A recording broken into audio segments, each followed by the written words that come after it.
my problem with the majority of the motivational literature, the self-help literature out there, comes from a point of, and you could say it's my upbringing. So I grew up Catholic in a very Catholic country, and so Catholics, we like to do a lot of self-punishment. That's just, this is not a theology. I grew up Catholic too. Yeah, so that's not a theology discussion. That's a matter of record. Right. And so, I always grew up with this mindset, like if you prayed for something, it wasn't you just, you don't just ask God to help you in the test tomorrow. It would be like, hey God, if you help me in the test tomorrow, I'll fast. I'll fast. For 40 days. You never get something for nothing. Right. And so, I chalk it up to that. Could be or not. Interesting. Yeah, that goes back to the root. And so because you can't get something for nothing, I treat it sort of like a credit plan.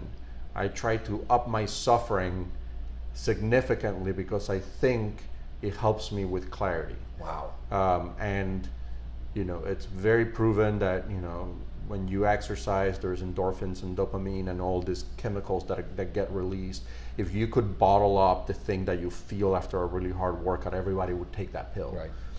But there's no pill for that, so you just got to go out and do it. And so that's why I put myself, my normal thing is like I'll go run 5 miles or so, like that's my average thing. But then once every other week I'll try to do 10 miles under X amount of time that would be difficult for me, or I would try to bike X many miles and then run this many miles. So it's, to me,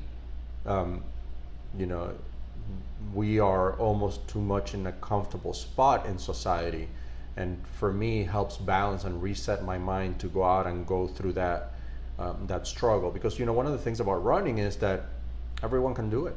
I mean, so long as you don't have a disability or a physical condition or whatnot. You don't need a ball. You don't need any special equipment. You don't even really need shoes. I mean, right. It's like And so when you go running, generally, if you go for a run and you don't have an end goal, your mind is what's telling you to quit. Yep.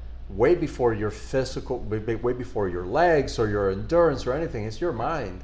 Your mind is like, hey, maybe we should pull over here in this shady spot. Oh, maybe we should do this. Maybe that rain cloud's coming. Yeah. And so, I do that wrestling with my mind every time, and it begins before that. The wrestling begins before that. I think I made a post a while ago that was like, I win a battle every time I actually go running, because it takes me 20 minutes to convince myself that all the things my mind is telling me of why I shouldn't go are not true. Like I don't think anyone wakes up. David Goggins says this. Yeah. Like sometimes he'll stare at his sneakers for 30 minutes before he goes running. Yep. Because your mind is just telling you, do you really need to? You went yesterday. You did it yesterday. Yep. Tomorrow's going to be a beautiful day. You can get it tomorrow. No doubt. And so that's why that's one of the main reasons why I do it. I'm not going to become a professional athlete at this juncture of my life. Right. I think it's a mental exercise that keeps me in many ways sharp as possible. And to me, the self-help motivation books don't quite work, because unless there's someone like a David Goggins or a Cameron Hanes or a Courtney Dauwalter, people that are out there doing the thing consistently, like they're millionaires, they're rich. Right. People pay them 50 grand to walk through the door, and they're still going out there and putting themselves through this miserable suffering situations willingly. To me, that's where I try to take from.